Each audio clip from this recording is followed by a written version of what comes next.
Hello दोस्तों, आप सभी को पता है कि अभी तक हमारा जो ये सीरीज चल रहा है सीसैट 2025 का, ठीक है ना, उसमें हम लोगों ने कैलेंडर के 2 वीडियोस अपलोड कर दिए हैं। अभी तक हमने आपको ऑर्डर्स के सारे कॉन्सेप्ट बता दिए हैं।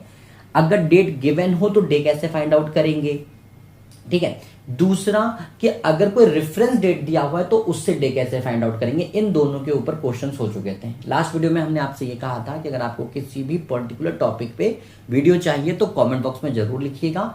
मैं उस कमेंट का वेट कर रहा हूं, ठीक है, ताकि मुझे समझ में आए कि बच्चे कितने ज्यादा एक्साइटेड है। और मुझे नहीं लगता यार कि यूपीएससी एस्पिरेंट से ज्यादा कोई एक्टिव हो सकता है। और रियली आप जितने एफर्ट्स लगाते हैं उसको तहे दिल से आपको उसके लिए शुक्रिया।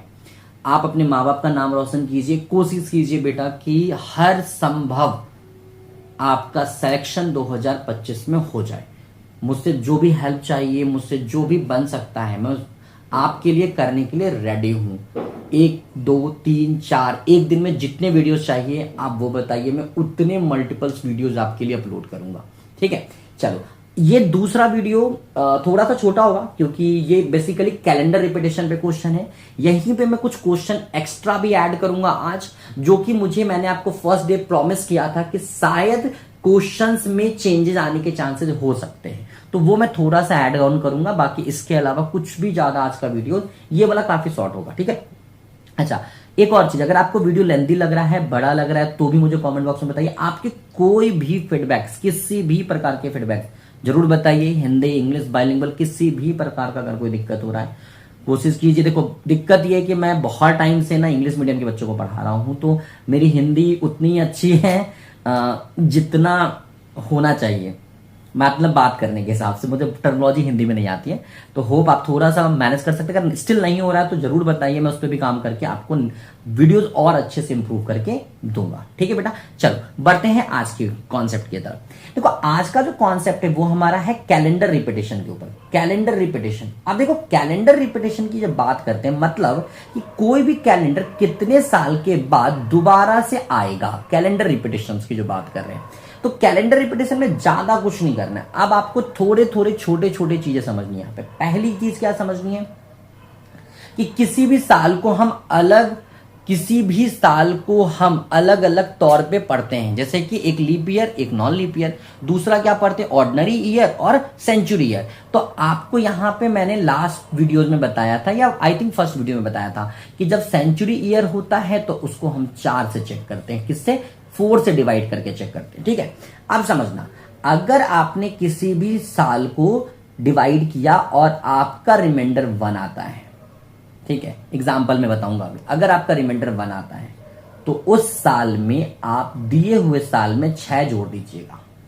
अगर आपको डिवाइड करने पे रिमाइंडर 2 आता है या डिवाइड करने पे आपको रिमाइंडर 3 आता है, ठीक है, यानी शेषफल की बात कर रहा हूं, तो उसमें आप 11 साल जोड़िएगा।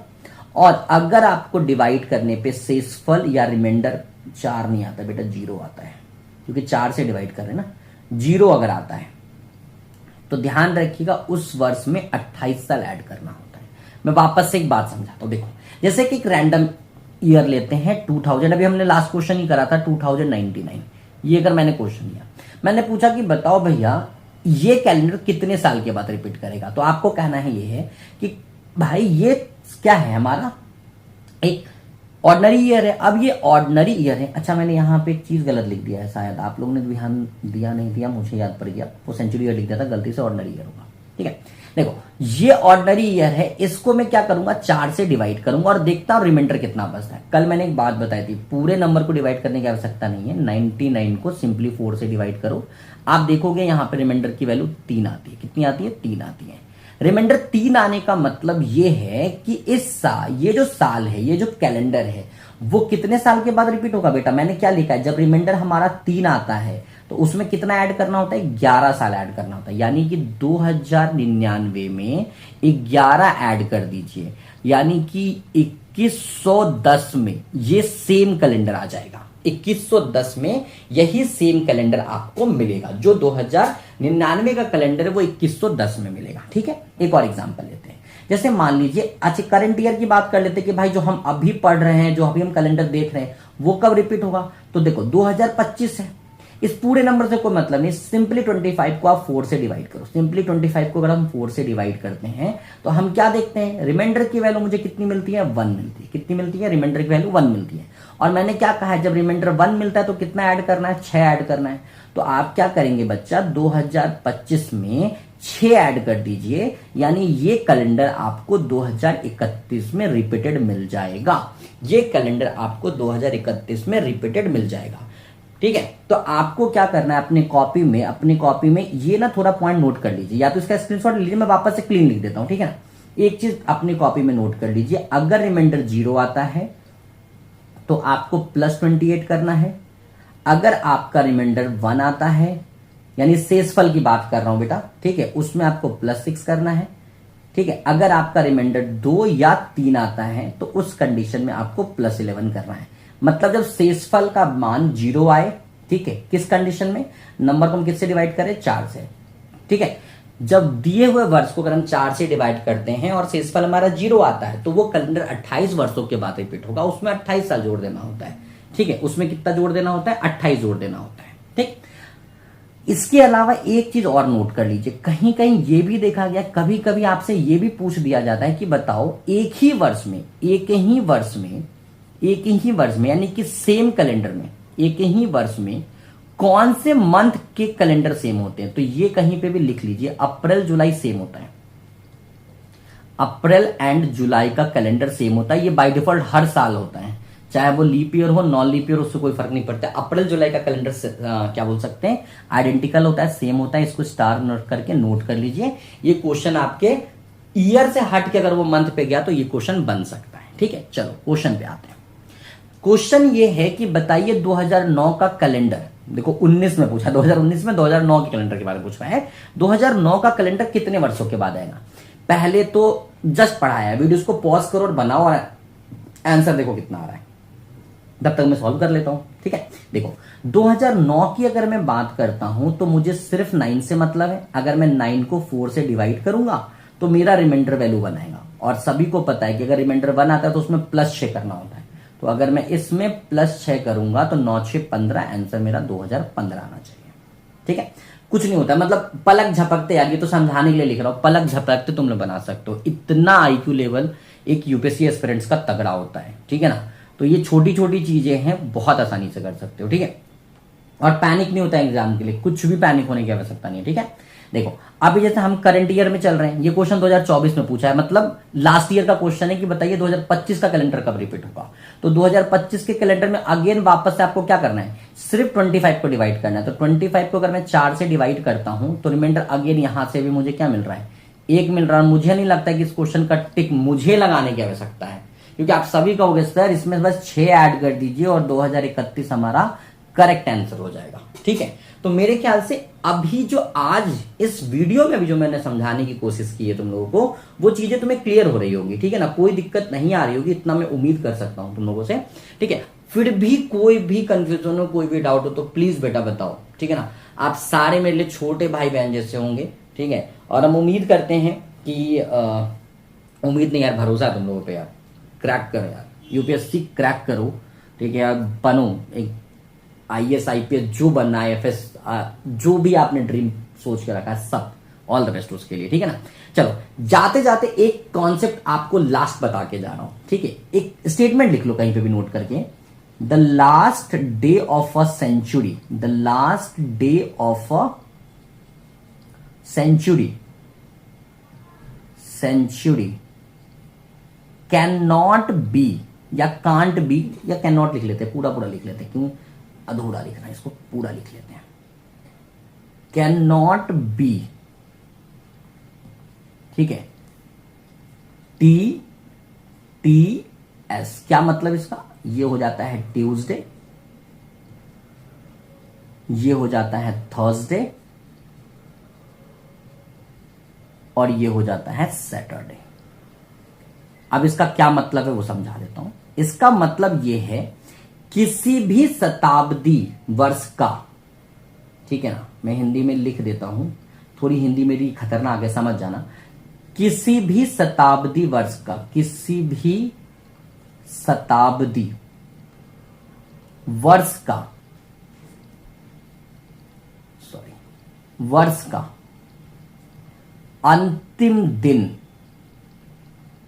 अंतिम या आखिरी बोल सकते हो, अंतिम या आखिरी दिन नहीं हो सकता है, आखिरी दिन नहीं हो सकता है, नहीं हो सकता है। ठीक है, कौन कौन नहीं हो सकता है? तो नहीं हो सकता में आंसर होता है TTS, ट्यूसडे, थर्सडे, सैटरडे, मंगलवार, गुरुवार, शनिवार, ये किसी भी सेंचुरी का आखिरी दिन नहीं हो सकता है। यानी होने वाले कौन कौन से हो सकते हैं? जो संभव है, संभव में होता है MWFS, मतलब सोमवार, बुधवार, शुक्रवार और रविवार। ठीक है, ये हो सकते हैं। ठीक है ना, ये आखिरी दिन हो सकते हैं, ये आखिरी दिन हो सकते हैं, मतलब ये लास्ट डे पॉसिबल है। ठीक है, ये लास्ट डे पॉसिबल है। ठीक है, ये लास्ट डे पॉसिबल है। कौन नहीं हो सकते हैं? तो भैया TTS नहीं हो सकता है। ठीक है, अच्छा एक और चीज, यहीं पे एक और चीज नोट कर लीजिए, बस एक लास्ट लाइन लिख दूं, बस एक चीज और नोट कर लीजिए। ठीक है ना, पहला और आखिरी, पहला और आखिरी दिन, ठीक है ना, किसका? सेंचुरी ईयर का, मतलब शताब्दी वर्ष का, शताब्दी वर्ष। कौन ऐसा दिन है जो किसी भी शताब्दी वर्ष का पहला दिन भी हो सकता है और आखिरी दिन भी हो सकता है? वो होता है सोमवार। वो कौन होता है? सोमवार। ठीक है, किसी भी सेंचुरी का लास्ट डे और फर्स्ट डे क्या हो सकता है? सिर्फ मंडे हो सकता है। सिर्फ क्या हो सकता है? मंडे हो सकता है। तो आज का जो वीडियोस था वो थोड़ा सा शॉर्ट था। ठीक है, आज हमने क्या पढ़ा? आज हमने ये पढ़ा कि अगर कैलेंडर रिपीटेशंस होते हैं तो क्या करने हैं। तो उसके लिए छोटी सी बात ध्यान रखनी है, किसी भी वर्ष में 4 से डिवाइड करना है। 4 से डिवाइड करने के बाद आप उसमें 28 साल जोड़ेंगे। कब? जब शेषफल 0 आएगा। 6 जोड़ेंगे जब शेषफल 1 आएगा। 2 या 3 अगर शेषफल आता है तो दिए हुए वर्ष में 11 वर्ष जोड़ लीजिएगा। फिर मैंने आपको एक लाइन कहा कि अगर एक ही वर्ष में बात करेगा तो एक वर्ष में अप्रैल और जुलाई का कैलेंडर क्या होता है? सेम होता है। इस क्वेश्चन को मेरे ख्याल से सारे बच्चे कर पाएंगे। बात करें इस कॉन्सेप्ट में तो हमने पढ़ा कि भाई किसी भी शताब्दी वर्ष का अंतिम या आखिरी दिन नहीं हो सकता है। कौन नहीं हो सकता है? TTS, ट्यूसडे, थर्सडे, सैटरडे नहीं हो सकता है। तो बच कौन कौन गए थे? मंडे, वेडनेसडे, फ्राइडे और संडे, मतलब सोमवार, बुधवार, शुक्रवार और रविवार, ये हो सकते हैं। और वहां पे एक और मैंने पॉइंट क्या जोड़ा कि आखिरी दिन और पहला दिन किसी भी शताब्दी वर्ष का कौन सा हो सकता है? तो सोमवार हो सकता है। और एक क्वेश्चन मैं दे रहा हूं जो आपको मुझे कमेंट बॉक्स में बताना है। ये सारे बच्चों के लिए होमवर्क है, ठीक है ना, ये सारे बच्चों के लिए होमवर्क है। क्वेश्चन क्या है? The maximum gap between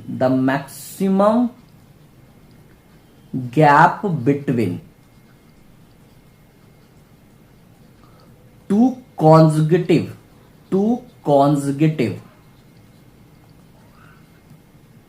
birthday to the maximum gap of year between two consecutive birthday of a person is, ठीक है। हिंदी में बता देता हूं, हिंदी मुझे लिख नहीं रहा हूं, बता देता हूं।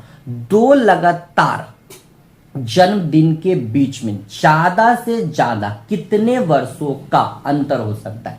एक मनुष्य के, एक पर्सन के 2 लगातार जन्मदिन के बीच में मैक्सिमम ज्यादा से ज्यादा कितने वर्षों का अंतराल हो सकता है? ये जवाब आपको मुझे कमेंट बॉक्स में देना है। मैं ऑप्शन भी दे देता हूं, 1 साल, 4 साल, 8 साल और 16 साल। वीडियोस देखिए, वीडियोस देखने के बाद इस क्वेश्चन का मुझे जवाब दीजिए। तो आज के लिए इतना ही guys, thank you so much.